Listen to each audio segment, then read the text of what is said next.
Oke, baik kita itu ya saya record. Jadi untuk materi yang pertama apa yang dimaksud dengan belajar? Main konsepnya apa? Kalau dari pengertian ini, Eh, Perubahan, Pak. perubahan. Oke, perubahan apa?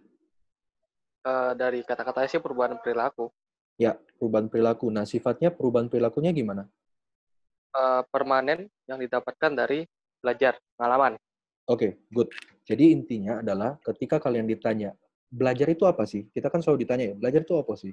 Nah, belajar itu adalah suatu proses perubahan yang relatif permanen dalam konteks perubahan perilaku.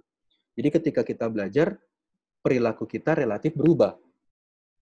Oke? Dan relatif menetap. Itu kata kuncinya. Nah, itu konsep belajar dari sudut pandang psikologi. Karena kan kita fokus pada perilaku ya. Jadi ketika kalian ditanya lagi ya, sekali lagi, apa sih yang dimaksud dengan belajar dalam konteks psikologi?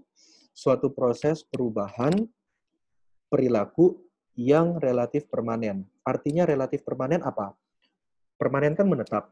Relatif itu kan bisa berubah, bisa enggak. Nah, seiring berjalannya waktu, seiring berkembangnya kita, bisa saja ada penambahan-penambahan pembelajaran yang baru. Misalnya, dulu waktu kecil kita cuma belajar 1+1 sama dengan 2. Oke? Akhirnya seiring berjalannya waktu, kita mendapatkan pembelajaran baru. Oh, ternyata tidak hanya tambah kurang, tetapi perhitungan itu ada kali bagi. Kayak gitu, itu kan ada pembelajaran yang baru. Kayak gitu. Atau belajar tentang kehidupan. Awalnya kita cuma belajar bahwa kita berteman aja dengan semua orang. Tetapi seiring berjalannya waktu, perilaku kita mulai berteman dengan orang-orang sedikit aja di circle-circle-nya kita. Ada proses perubahan di situ. Nah, biasanya perilaku ini, proses perubahan yang relatif permanen ini berasal dari pengalaman. Kayak gitu. Clear ya konsepnya ya? Ketika kalian ditanyakan belajar, itu. Nah, secara sederhana juga ada teori yang menyatakan bahwa belajar merupakan proses dari yang nggak tahu menjadi tahu. Apanya yang dari tahu yang ke nggak tahu? Ya perilaku itu tadi. Jadi ujungnya kembali ke perilaku, karena kita konteksnya dalam konteks psikologi. Clear sampai sini ya? Paham ya? Oke. Nah, di dalam proses belajar dalam konteks psikologi, teman-teman, ada prinsip-prinsip yang harus kita pegang selalu. Oke, prinsip yang pertama adalah ini. Hasil pembelajaran harus berupa perilaku. Harus tampak dalam bentuk perilaku. Ya jelas ya. Kalau apa namanya dalam konteks ini psikologi kita memang fokusnya pada perilaku. Perilaku itu apa? Masih ingat nggak? Kalian baru opsin loh kemarin. Halo Pak Diki. Halo, Pak Kendi. Ayo, kita lanjut ya Pak ya. Lanjut Oke. dulu aja. Nah, kalau dalam opsin kemarin, perilaku itu apa? Ayo, yang dapat A opsinya, Sopo. Jadi perlu tak infokan untuk ganti nilai kalau bisa jawab ya. Perilaku itu sesuatu yang apa? Yang bisa di apa? Yang bisa diamati, Pak. Oke, betul. Yang bisa diamati, yang bisa dilihat secara langsung. Terus yang bisa apa juga? Di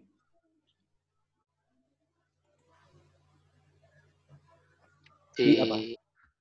Diobservasi, teliti. Ya, diobservasikan bisa diamati. Ada Diteliti. dan bisa Oh, iya, Pak. di apa? Di apa? Kok kayak diukur? Nggak tahu, Pak. Oh ya, diukur, astaga. Bisa diukur. Nah, di dalam konteks perilaku ada dua perilaku, teman-teman. Ada overt behavior dan ada covert behavior. Overt behavior itu adalah suatu perilaku yang benar-benar bisa kita nampak secara kasat mata, kayak gitu. Contohnya kayak spelling, typing, reading. Sedangkan covert behavior itu lebih pada perilaku sih, tetapi yang nggak terlalu nampak. Misalnya proses mengimajinasi, proses emotion, sensory management dan sebagainya. Itu prinsip yang pertama dalam belajar. Ketika kita ngomongin belajar, berarti hasil dari pembelajaran tersebut harus dimunculkan dalam bentuk perilaku. Nah, prinsip yang kedua artinya apa ini? The results of learning should be relatively sedentary in everyday life. Menurut Clora Selinea, apa artinya?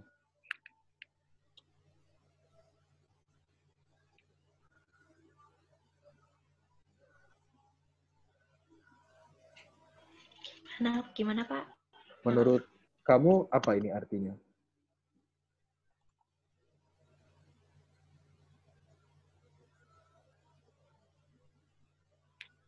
Yang prinsip nomor 2.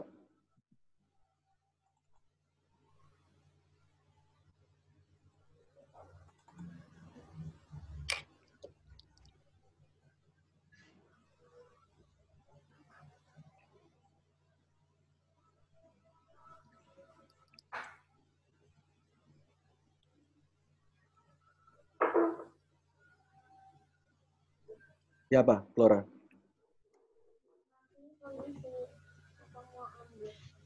Jadi yang prinsip nomor 2 itu hasil belajarnya itu harus relatif menetap dalam kehidupan sehari-hari.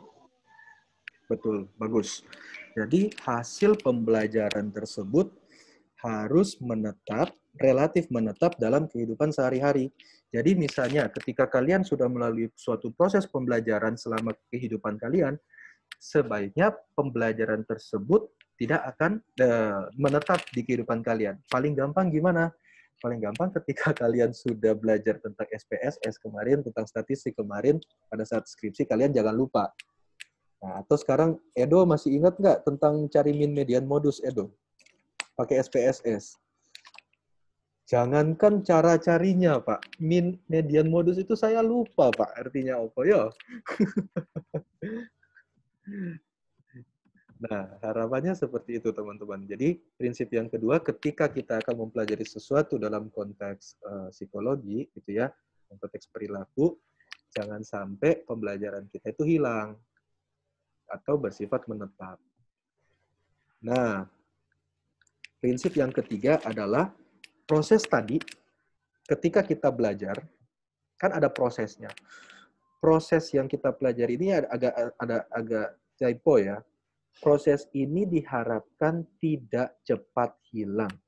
Ya sama sebenarnya prinsip 2 dan 3, intinya sama. Nah, prinsip yang keempat adalah, kembali lagi ke pengertian, belajar itu kan proses perubahan perilaku. Nah, proses perubahan perilaku ini biasanya dihasilkan dari pengalaman atau dari proses pelatihan sehari-hari.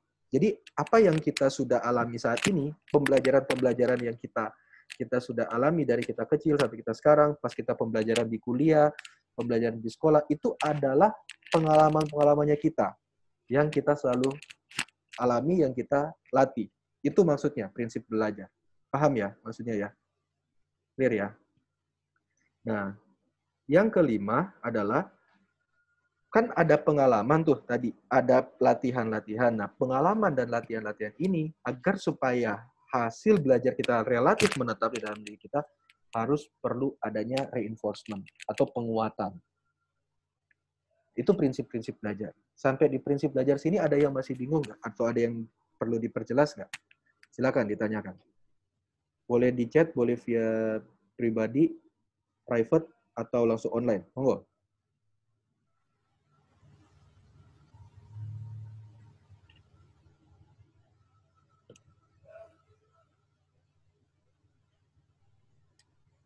Nggak ada? Clear? Pak, saya mau tanya. Kalau misalnya terlalu lama tidak digunakan, pada akhirnya apakah benar-benar akan menghilang, Pak? Oke, pertanyaan bagus. Nanti di salah satu aliran atau asumsi tentang pembelajaran, kita akan mempelajari tentang extinction. Bagaimana ketika suatu perilaku itu tidak kita kuatkan, atau kita tidak reinforcement, atau tidak kita berikan pengkondisian, bisa saja perilaku itu menghilang. Atau proses belajar itu akan extinct, punah, kayak gitu. Tetapi meskipun ada extinct, bisa dimunculkan lagi. Nah, saya lupa istilahnya kemunculan kembali perilaku itu apa namanya? Spontaneous recovery, Pak. Oh ya, spontaneous recovery. Jadi ketika kita sudah belajar, terus ada penguatan itu lagi, muncul lagi pembelajaran tersebut. Gitu. Albert ya, kalau nggak salah ya, dari suaranya tadi. Iya, Pak. Terima kasih, Pak. Ya. Fania tanya, Pak, yang prinsip ketiga itu tidak cepat muncul atau tidak cepat hilang. Nah, prosesnya dalam proses belajar, harapannya adalah tidak cepat hilang proses belajarnya. Untuk melengkapi prinsip yang kedua sebenarnya. Ya. Oke. Ada lagi? Nah, lanjut. Lanjut ya. Oke. Nah, ternyata teman-teman, di dalam proses kehidupan kita itu ada perilaku-perilaku yang tidak dipelajari atau istilah bahasa Inggrisnya unlearned behavior. Nah, unlearned behavior ini biasanya disebut sebagai insting. Oke. Nah, kalian sudah belajar di PU dulu tentang insting manusia, ya kan? Apa sih contohnya insting itu? Bagaimana sih contohnya perilaku-perilaku yang tidak dipelajari?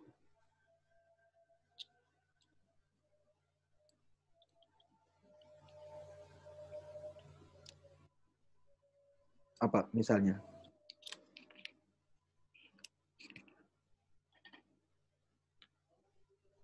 Jangan yang susah-susah, yang sederhana-sederhana aja. Makan, maksudnya gimana, Daniela? Makan itu. Kenapa kok itu menjadi unlearned behavior?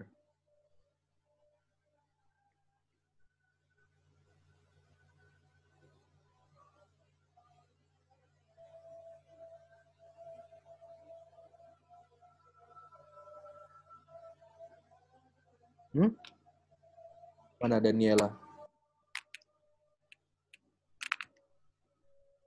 Daniela, hello, where are you? Oke, sambil nunggu Daniela. Mungkin yang lain. Apa nih kira-kira? Contoh kewaspadaan diri sendiri. Ini ya aku yang lag. Halo? Saya nge-lag, tah?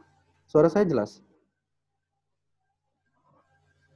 Jelas ya? Patah-patah, Pak. Oh, patah-patah. Kalau di saya nggak. Oh, soalnya saya pakai headset lagi di Putus ya? putus-putus. Lagi di kampus, Pak. Nggak pakai. Nah, kalau begini relatif jelas nggak? Cek 1 2. Loh, malah nggak. Halo? Halo? Oke. Ya. Oke. Jelas kok. Oke. Jelas ya. Nah, ya makan. Kita nggak perlu belajar how to eat kayak gitu ya, masukin makanan ya diproses. Atau menangis, atau mengedipkan mata. Atau ada juga di dalam psikologi belajar, itu dikenal dengan imprinting, teman-teman. Bagaimana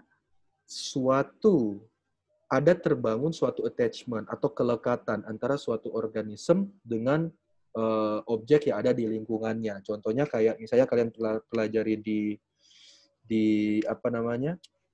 PU dulu, ada contohnya itik gitu kan. Itiknya menetas ketika dia melihat satu objek yang bergerak, pada saat dia menetas itu dia akan mengimprint. Dia akan memiliki kelekatan dengan objek tersebut dan dia akan mengikuti objek tersebut. Kan? Itu contohnya. Ya. Oke. Pak Diki, mau kasih contoh, Pak? Yang kemarin.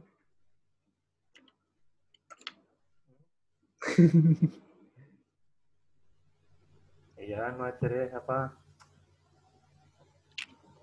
Kayaknya ada delay ya suaranya ya. Oh, produk delay ya suaraku ya, Pak? Halo?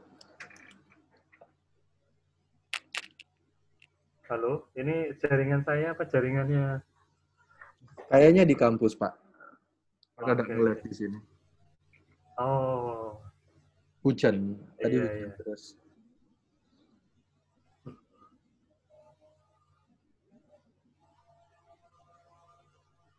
Gimana, Oke, Pak? ini aja sih apa kalau misalnya teman-teman masih ingat ya, sebenarnya istilah imprinting ini ada contoh gitu kalau kalian masih ingat nonton film Twilight gitu ya, Breaking Down sampai New Moon lah. Ini yang dialami oleh yang para kaum werewolf itu, yang serigala itu, para Indiannya itu. Nggak tahu, masih ingat nggak teman-teman? Ada yang pernah nonton Twilight nggak? Halo? Halo. Pak, nggak suka. Pernah, Pak. Ada, Pak. Hah? GGS mungkin, Pak. Udah lah. Sorry. Apa itu istilahnya? Ganteng-ganteng serigala, Pak. Ganteng-ganteng serigala, Pak. Itu toilet kearifan lokal, Pak. Darah suci, Pak. Oh, galak-galak serigala. Oh, lain-lain kalau itu ya.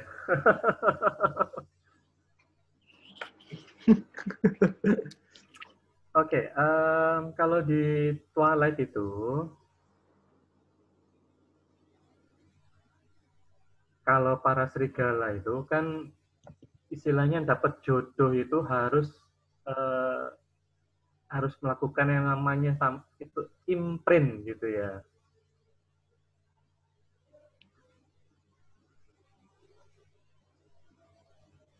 Jadi ketika sudah diimprint, itu bakal jadi pasangan seumur hidup. Nggak tahu itu, tapi saya yakin teman-teman mungkin agak terlewatkan gitu ya. Biasanya kebanyakan anak-anak zaman sekarang tuh kalau nonton cuma nonton romansnya gitu, jadi secara detail kadang terlewatkan. Nah, itu konsep yang sebenarnya menggunakan konsep ini, imprinting itu. Gitu. Jadi sebenarnya intinya utamanya adalah attachment-nya ini loh. Membangun attachment antara organisme dan ya objek-objek environmentalnya gitu ya. Nah, itu yang dimaksud dengan imprinting. Oke. Next time kalau jaringannya lebih baik mungkin diskusinya lebih enak kayaknya Pak Kendi. Iya, ini rada-rada nge-lag banget soalnya. Ini masih relatif bisa terdengar ya Pak ya, suaraku ya? Atau masih delay? Bisa ya? Delay ya? Oh, oke. Gak apa-apa. Nah, nanti bisa teman-teman bisa lihat rekamannya lagi kalau misalnya ada yang delay mungkin atau ada pertanyaan nanti kita diskusikan ya. Oke. Nah, itu tadi unlearned behavior. Sekarang kita akan membahas ternyata perilaku itu juga bisa dikondisikan, teman-teman, atau bisa dimodifikasi, atau bisa dipelajari kayak gitu. Nah, itu ada istilahnya pengkondisian. Bagaimana kita mengkondisikan perilaku organisme, kayak gitu. Nah, rekan-rekan, nanti setelah ini kita akan mempelajari berbagai asumsi, kayak gitu kan. Tapi secara umum ada two kinds of conditioning, kayak gitu. Yang pertama adalah classical conditioning. Ini tokohnya salah satunya siapa? Masih ingat nggak? Skinner, Pak. Woi, masa Skinner? Klasikal.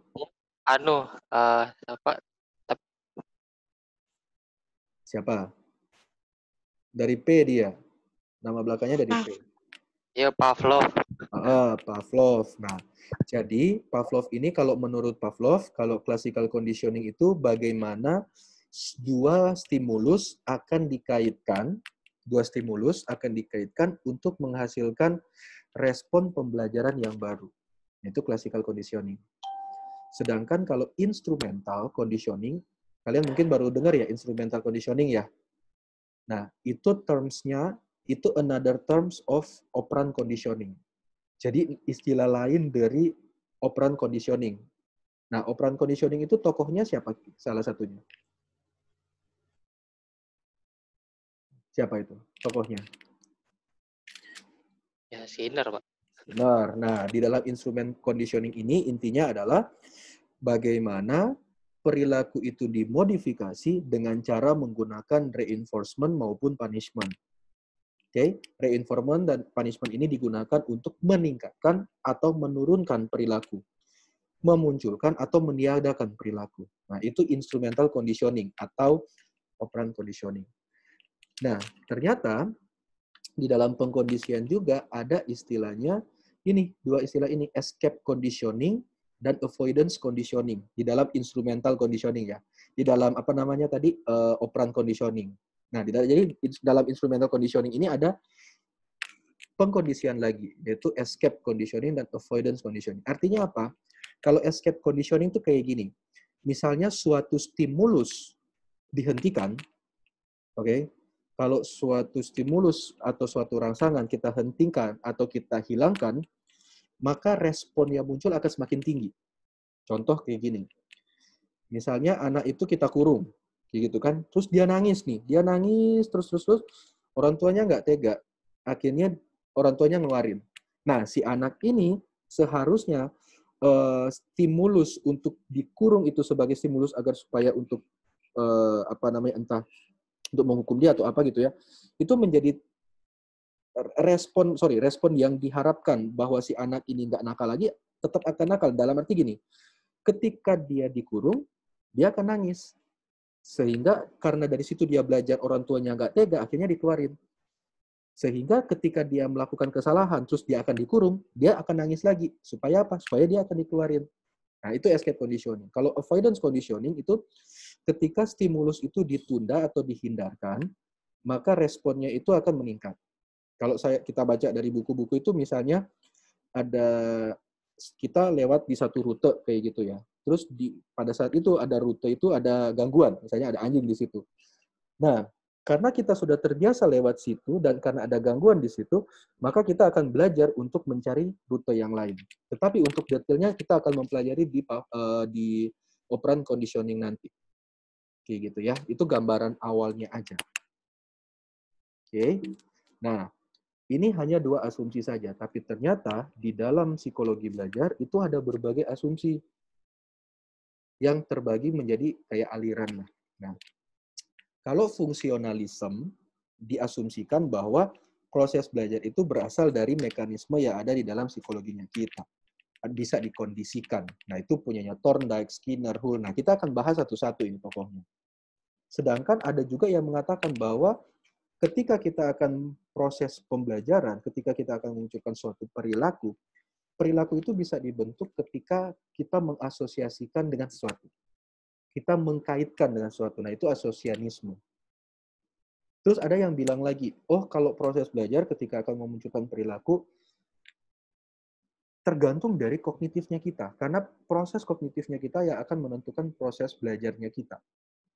Itu dari Gestalt, Bandura, Tolman, apalagi Piaget ya. Dia bilang, dia adalah salah satu tokoh terkait kognitif kayak gitu. Tetapi ada juga ilmuwan yang mengatakan bahwa seseorang atau organisme akan mempelajari suatu hal karena ada proses biologisnya. Misalnya perut kita keroncongan, itu tanda-tanda fisik kita, maka itu kita belajar, oh ternyata kita lapar, ya kan? Atau misalnya kita kayak kerasa kering di sini, oh artinya kita belajar, oh itu namanya haus. Kayak gitu. Clear ya? Nah, itu yang akan kita pelajari satu persatu untuk ke depannya. Nah, dari tadi, kalau kalian perhatikan di ininya kami ya, slide-nya kami, kita selalu bilang bahwa organisme, bukan individu, bukan human, bukan manusia. Kenapa? Ini saya direct aja ya, karena takutnya sinyalnya error. Karena bukan hanya manusia saja yang bisa kita lakukan modifikasi perilakunya. Ya kan? Dulu aja Pavlov menggunakan apa? Hewan, anjing.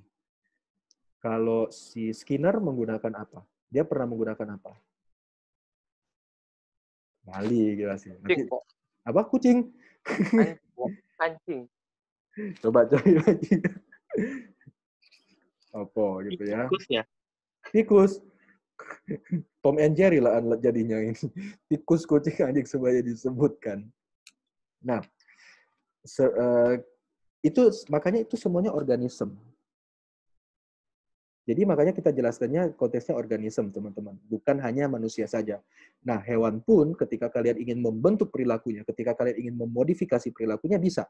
Contohnya kayak di sirkus. Di sirkus kan misalnya ada lumba-lumba nih. Setiap kali lumba-lumba loncat, berhasil dapat makan. Nah, itu dia akan belajar. Oh, ternyata ketika aku melakukan suatu hal, aku akan mendapatkan reward. Nah, kayak gitu.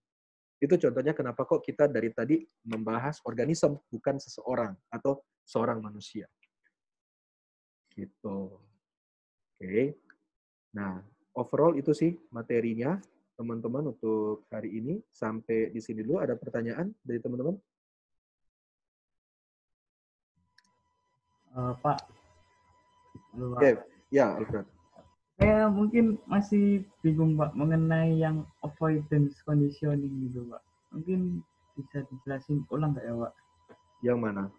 Yang avoidance conditioning itu Pak. Sebenarnya saya masih bingung sebenarnya Pak. Bingungnya di mana? Bingungnya dikatakan menghindarnya itu dari mana Pak? Yang tadi kamu tangkap seperti apa? Ketika biasanya kan lewat jalan tersebut seringnya. Nah tadi karena ada angin atau ada halangan, makanya kita cari jalan lain.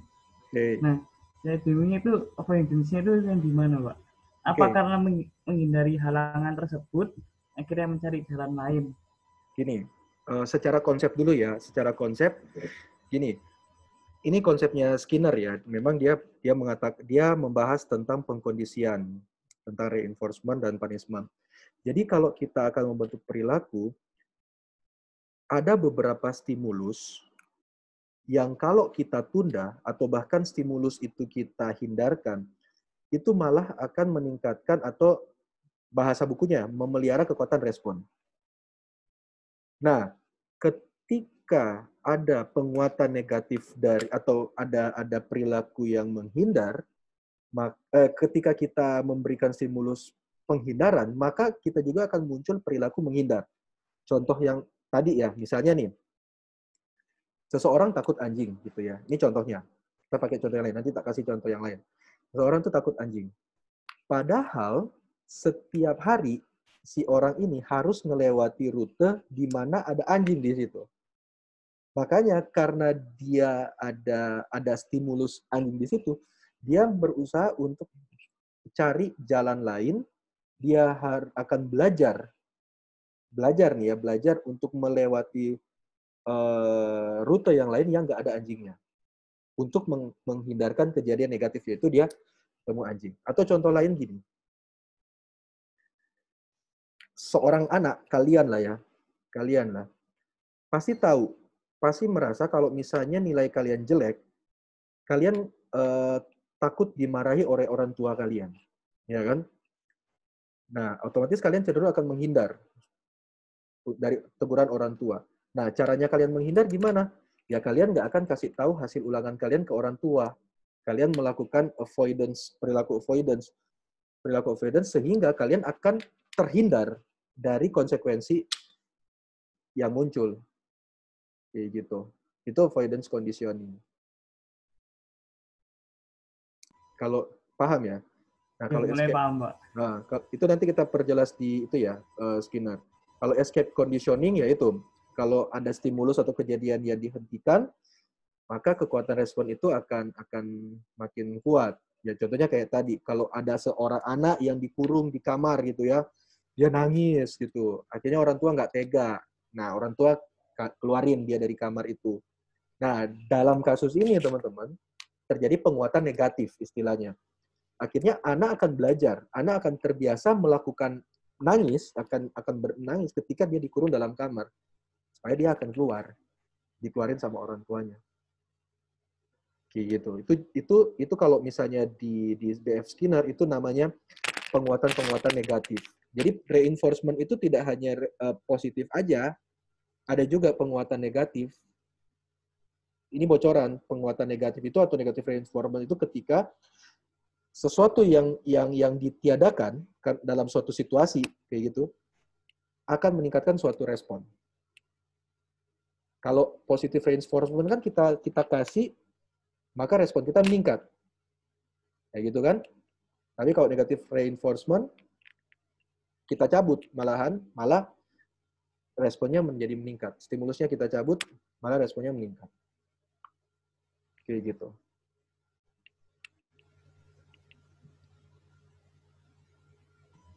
Oke, Pak. Mulai paham, Pak. Makasih, Pak. Iya.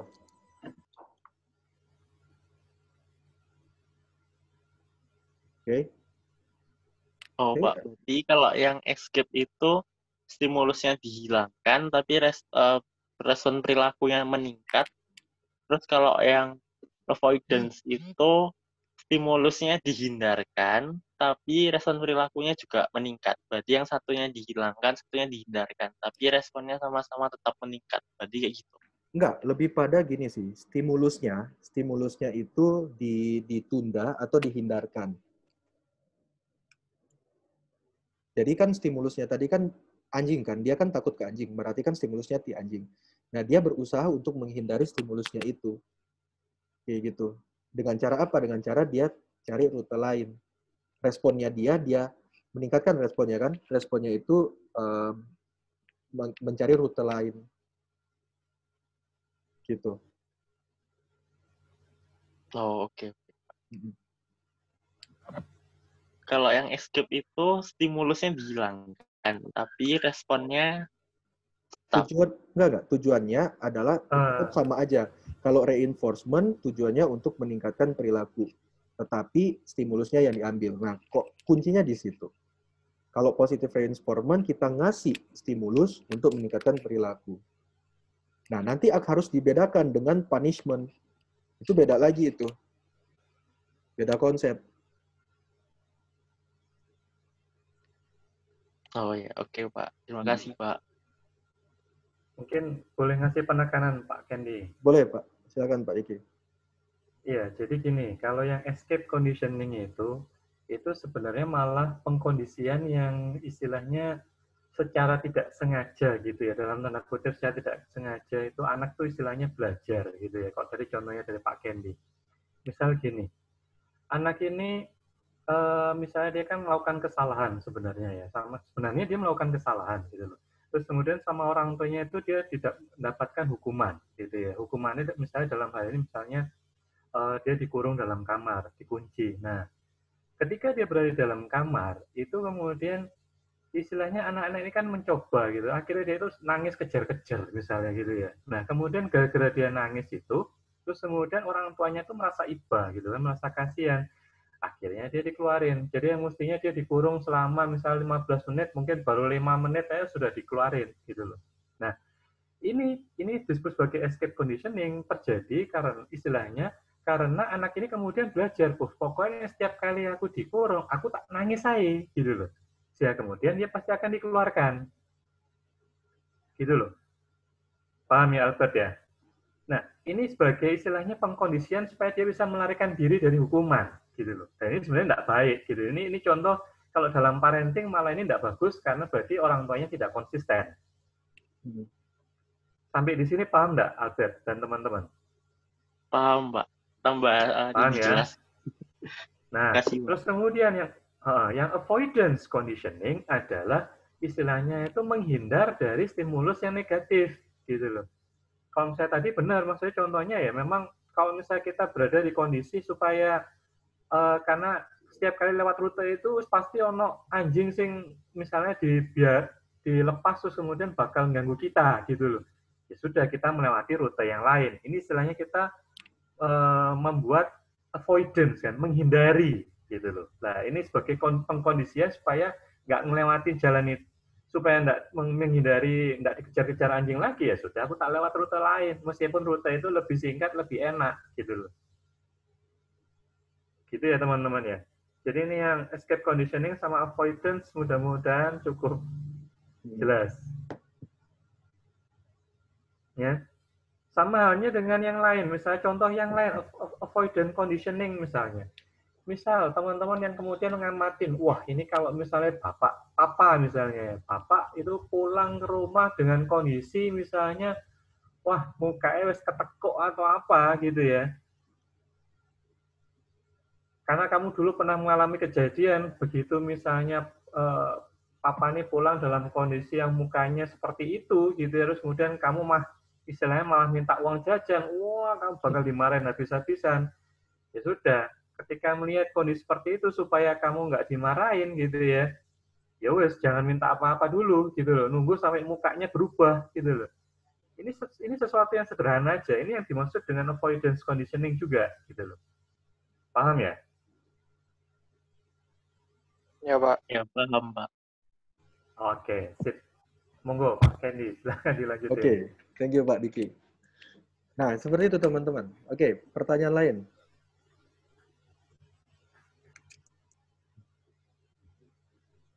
Clear? Clear semua? Oke, kalau clear semua, nanti kita tunggu di grup untuk kelompok-kelompoknya ya. Ini berapa orang ya? 31 ya. Berapa kelompok tadi saya bilang? Mungkin berapa kelompok? 6 ya, kalau nggak salah ya. 6 ya. 6, Pak. Ya, silakan bikin 6 kelompok. Kemudian langsung aja teman-teman tuliskan nama-namanya di grup ya. Reni tolong koordinasiin ya. Baik, Pak. Oke. Itu dulu teman-teman. Pak Diki mungkin ada tambahan Pak? Enggak? Nggak ada. Apa Oke. ketua kelasnya? Reni Pak, Reni Sitorus. Itu yang pakai baju itu. Reni Sitorus. Orang Batak ini ya. Di Surabaya tapi ya Reni. Di Balikpapan, Pak. Balikpapan malahan. Iya. Oh, Kok di Balikpapan? Balikpapan nih. Kalimantan Timur, Kalimantan, Pak. Kaltim. Lah iya. Oke. Oke, kalau gitu sama kayak anak kayak aku. siap. Kita foto dulu ya untuk ini. Silakan dinyalakan cam-nya.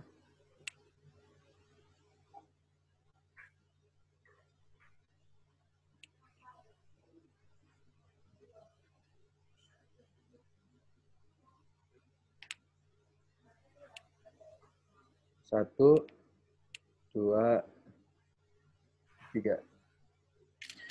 Oke, satu lagi. 1, 2, 3. Oke, kalau gitu. Sampai jumpa teman-teman minggu depan. Bye-bye. Oke. Makasih, Pak. Thank you. Makasih, Pak. Terima kasih, Pak. Terima kasih, Pak. Thank you. Terima kasih, Pak.